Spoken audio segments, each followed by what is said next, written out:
Morning everyone and welcome back to my channel. I hope তোমরা সবাই খুব ভালো আছো আর আমিও ভালো আছি। আর আজকে হচ্ছে 23শে জানুয়ারি, সকালে ব্রেকফাস্ট দিয়ে ব্লগটা শুরু করলাম। আর এখানে বাজার থেকে কচুর শাক আনা হয়েছিল, সেটাকে আমি সেদ্ধ করতেও বসিয়ে দিয়েছি। টিফিন করতে করতে শাকটা সেদ্ধ হয়ে যাবে। এরপর আমি চলে এসেছি বিছানা গোছাতে। তো চট করে বিছানাটাকে গুছিয়ে দিলাম। দেখো, ঘর এখন পুরো পরিষ্কার আছে। জানলার উপর জামা কাপড় ছিল, সেগুলোকেও গুছিয়ে দিলাম। তারপর রেডি হয়ে আমরা বেরোলাম হচ্ছে একটু বাজারে যাওয়ার জন্য। ফ্রিজে কোনো সবজি নেই, একটু মাছ টাছও নিতে হবে, ওই জন্য আমরা বাজারে এসেছি। আর বাইরে যা ঠান্ডা পড়েছে, পুরো কনকনে হাওয়া দিচ্ছে, বাইকে গেলে আরও বেশি ঠান্ডা লাগে। তো আমরা বাজারে চলে এসেছি। আর আজকে 23শে জানুয়ারি, ছুটির দিন বলে বাজারে প্রচুর ভিড় আছে। তো এখান থেকে ফুলকপি নেব বলে দাঁড়ালাম। এই বাজারটা না আমাদের বাড়ি থেকে একটু দূরে, কিন্তু এই বাজারটায় না প্রচুর টাটকা শাকসবজি পাওয়া যায়। আর অনেক মানে অনেক বড় বাজারটা, আর অনেক কম দামও নেয় সব কিছুর। তো যেদিন অনেক বাজার করার থাকে সেদিন আমরা এই বাজারটায় আসি, আর ওইদের সাথে আমিও আসি। নর্মাল টুকিটাকি জিনিস কিনতে তো পাশের বাজারেই চলে যায়। এখান থেকে একটু মাছও নিয়ে নিলাম। আর আজকে একটা বিশাল বড় মাছ দেখেছি, ওই শাপলা পাতা না কি বলছিল মাছটার নাম। তো ওটা তো আমি ফার্স্ট টাইম দেখলাম, তোমাদের দেখাচ্ছি, দাঁড়াও। এই দেখো পুরো কিরকম দেখতে। শীতকাল, বাজারে কমলা লেবু ছড়াছড়ি, একটু কমলা লেবুও নিয়ে নিলাম। আর এখানে 23শে জানুয়ারি উদযাপন হবে বলে ফটো লাগানো হয়েছে। আর রোহিত একটা ফ্ল্যাগ কিনে গাড়িতে লাগিয়ে নিয়েছে। আমাদের বাজার করা হয়ে গেছে, এখন বাড়ির দিকে যাচ্ছি। বাড়িতে এসে চেঞ্জ করে নিয়েছি। আর প্রচণ্ড ঠান্ডা লাগছে, এখন প্রচুর কাজ আছে, আগে বাজারগুলোকে গুছিয়ে নিতে হবে। তো কী কী বাজার এনেছি তোমাদের দেখিয়ে দিই। এখানে পেঁয়াজ কলি আছে, ধনেপাতা আছে, তারপর ক্যাপসিকাম এনেছি, এখানে পেঁয়াজ নিয়েছি, ডাল নিয়েছি, তারপর আরও টুকিটাকি অনেক কিছু নিয়েছি, ফুলকপি, বাঁধাকপি। এখানে দেখো কড়াইশুঁটি, কাঁচা লঙ্কা, আদা রসুন। ওই বাজারটায় না আদা রসুন পেঁয়াজের দামও সস্তা, ওই জন্য আমরা বেশি বাজার থাকলে ওই বাজারটাতে যাই। আর এখানে একটু ভোলা মাছ আর চিংড়ি মাছ নিয়েছি, এটাকে বেসিনে নিয়ে যাই, একেবারে ধুয়ে পরিষ্কার করে রাখবো। তার আগে এই কপিগুলোকে, এগুলো তো আজকে আর রান্না হবে না, এগুলোকে ফ্রিজে ঢুকিয়ে দিচ্ছি। আর সকালবেলা তোমরা দেখেছিলে যে আমি কচুর শাক সেদ্ধ বসিয়েছিলাম, যে আজকে ভেবেছিলাম মাংস করব আর কচুর শাক করব চিংড়ি দিয়ে, নারকেল দিয়ে। তো বাড়িতে আসার পর হঠাৎ রোহিতের ফোন এলো, ওদের নাকি আজকে পাড়ায় পিকনিক আছে। আগেই বলেছিল কিন্তু ও ভুলে গেছিলো যে আজকে এই পিকনিকটার কথা।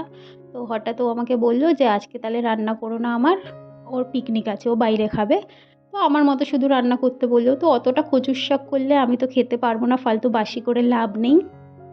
আর আজকে আমার শাশুড়ি মাও নেই, শাশুড়ি মা গেছে বাপের বাড়িতে।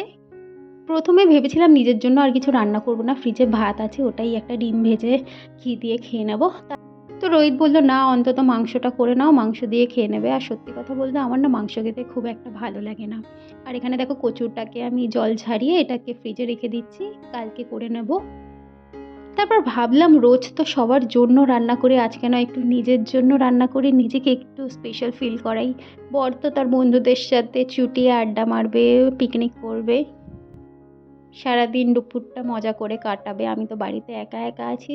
তো নিজের জন্য মাঝে মাঝে কিছু করা উচিত আমার মনে হয়। আমরা মেয়েরা যখন বাড়িতে একা থাকি তখন নিজেদের জন্য আর সেরকম স্পেশালভাবে কিছু রান্না করা হয় না, মনে হয় দূর একা আছি, যা হোক খেয়ে নেব। কিন্তু যখনই বর বা শ্বশুর শাশুড়ি কেউ থাকে তখন মনে হয় না, ওনারা কী দিয়ে খাবে, তার জন্য আমরা ভালো মন্দ রান্না করি। কিন্তু আমার মনে হয় সবার ফার্স্টে নিজেকে প্রায়োরিটি দেওয়া উচিত। আমি যদি আমার নিজেকেই ভালোবাসতে না পারি তো অন্য কাউকে কী করে ভালোবাসবো। তো আজকে ভাবলাম যাই হোক, আজকে আমি একটু নিজের মতো করে নিজের যেটা ভালো লাগে সেটা বানিয়ে খাবো। তো দেখতেই পেলে আমি চিকেনটা ভাজা বসিয়ে দিয়েছি। মাংসের তরকারি খেতে সত্যি কথা আমার একটুও ভালো লাগে না, তাই জন্য ভাবলাম একটু চিলি চিকেন বানাই। চিলি চিকেন খেতে আমার খুব ভালো লাগে। আর চিলি চিকেনটা বানিয়ে নিলে রাতে রুটির তরকারিও হয়ে যাবে, মানে চিলি চিকেনটা দিয়ে রাতে রুটি খাওয়াও হয়ে যাবে, একটু বেশি করেই বানিয়ে নেব। আমি দুপুরে খাবো আর রাতে রুটি দিয়ে সবাই খাবো। তো এখানে মাংসটা ভাজা বসিয়ে দিয়েছি, আগে একটা কড়াইয়ে বসিয়েছিলাম কিন্তু ওই কড়াইটা না লেগে যাচ্ছিলো, ওই জন্য কড়াইটা চেঞ্জ করে দিলাম।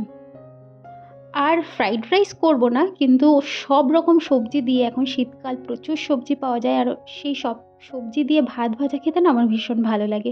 ফ্রিজে ভাতও আছে, তো ভাবলাম ওই ভাতটা দিয়েই সমস্ত সবজি দিয়ে ভাতটাকে পুরো ফ্রাইড রাইসের মতোই একটু ভাজা ভাজা করে নেব। এই রান্নাগুলো তো অন্য দিন করা যায় না, কারণ রোহিত এগুলো খেতে পছন্দ করে না।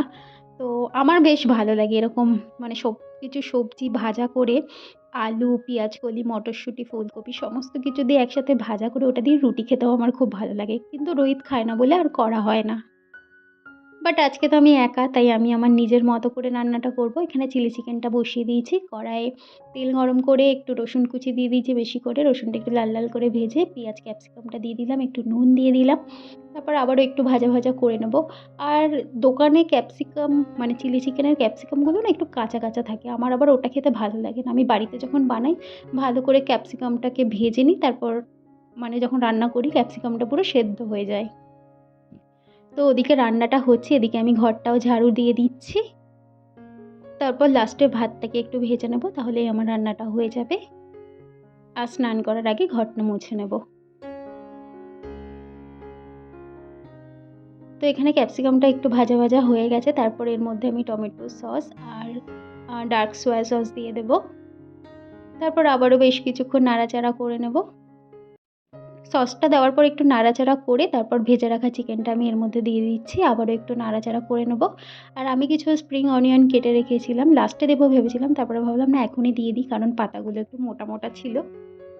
একটু ভাজা ভাজা করে একটু জল অ্যাড করে নিয়েছি, তারপরে একটুখানি ফুটলেই আমি একটু গোলমরিচ দিয়ে নামিয়ে নেবো। আর চিলি চিকেনটা দেখো হয়ে গেছে, একটু শুকনো শুকনো করেই করেছি। আর চিলি চিকেনটা খেতে জাস্ট অসাধারণ হয়েছিল। রান্নাবান্না আমার হয়ে গেছে, এখানে গ্যাসটাকে মুছে নিচ্ছি ভালো করে। আর রাইসটাও আমার হয়ে গেছে। আর রোহিত এখন পিকনিক করছে, ওখানে নাকি রান্না বান্না হচ্ছে। আর রোহিতরা কি করছে ও ভিডিও করে পাঠালো, ভাবলাম তোমাদেরকেও একটু দেখাই। একটু গরম জল দিয়ে কড়াটাকে ধুয়ে নেওয়া হচ্ছে প্রথমে, যাতে কোনো পয়জন না থাকে কড়ায়, যাতে কোনো রকম নোংরা না থাকে। মাংস ধোয়া ধুই চলছে। আর এইখানে আমাদের কাটাকাটি চলছে। আর পকোড়া হচ্ছে কোথায়? দেখছে পকোড়াটা তো একদম দাদা যে বানাচ্ছে জিদ্দা, একদম পুরো রেডি হয়ে এসছে। মাংস ধোয়া খুব ব্যস্ততা আছে, ব্যস্ততা এরম ভাবে তো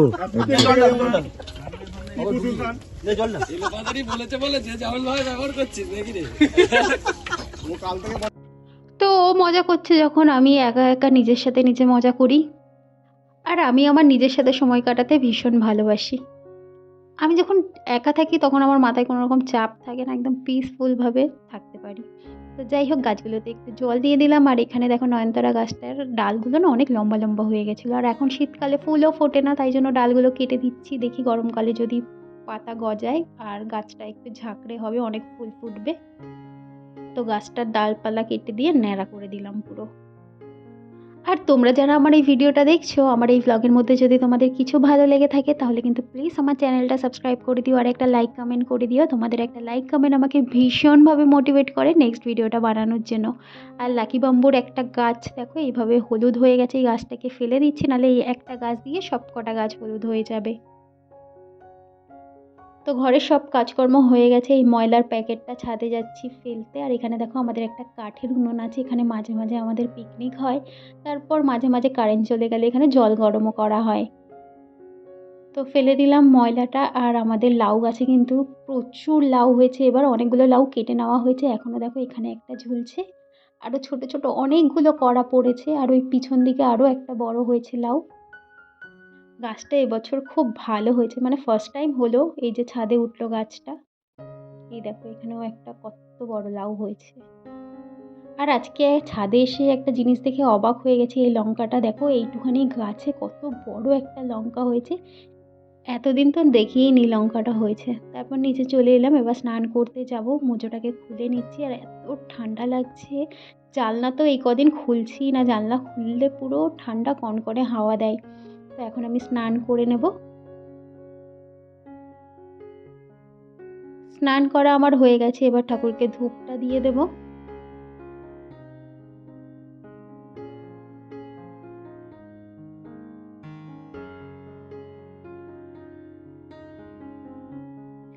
এই শীতকালে না স্নান করে বেরোলেই গা হাত পা এত টানে, কি আর বলবো।